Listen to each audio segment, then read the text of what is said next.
আজকে রান্না করব চিংড়ি মাছ দিয়ে মূলো তরকারি। এর এক পিস চিংড়ি যদি আমার বাপ মায় পায়।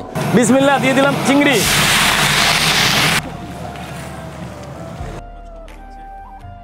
শীতের শুরুতেই আজকে মূলো তরকারি, সাথে বড় সাইজের চিংড়ি মাছ। আলহামদুলিল্লাহ, আজকে চিংড়ি মাছ দেখে আমার এই খিদা লেগেছে। আলু গেছে ভাঙা, এই দেখেন, এইবার দেখেন, অনেক সুন্দর না দাদা? বাবা রাঁধছে, খুব মজা হয়েছে। চিংড়ি দিয়া মূলা, শীতের শুরুতেই মূলো তরকারি, তাও আবার ধনে পাতা দিয়া, ওই সেই সর্বনাশ করছে রে। স্বাদ যা হবে, কঠিন স্বাদ, খাইতে খাইতে মুখ আম্মো দিয়ে যাবে পুরা। অনেকে চিন্তা করেন না ময়লা ময়লা, আপনাদের চিংড়ি মাছ কাটাও শিখাই যান। বড় চিংড়ি কাটবেন কীভাবে? এই ময়লা নাই, দেখছেন গেছে গা ময়লা। চিংড়িটা এখনও কত বড় আছে। কঠিন চিংড়ি কাটা, আপনাদের ফাঁকে কিন্তু চিংড়ি কাটাও শিখাই দিলাম।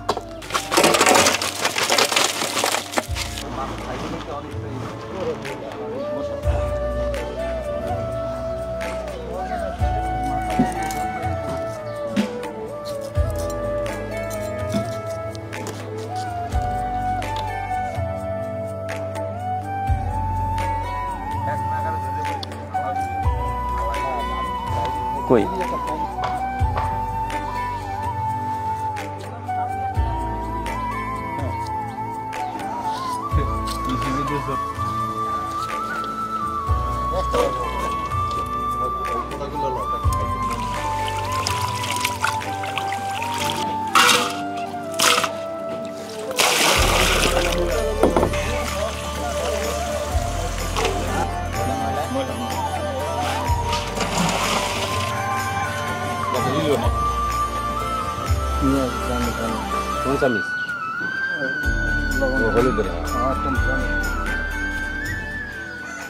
আগে ভাজে নিচ্ছি বা মানে চিংড়ি মাছ যেন নষ্ট না হয় এবং আস্তে আস্তে একটু দেখতে যেন সুন্দর হয়, এই জন্য চিংড়ি মাছটা ভাজে নেব।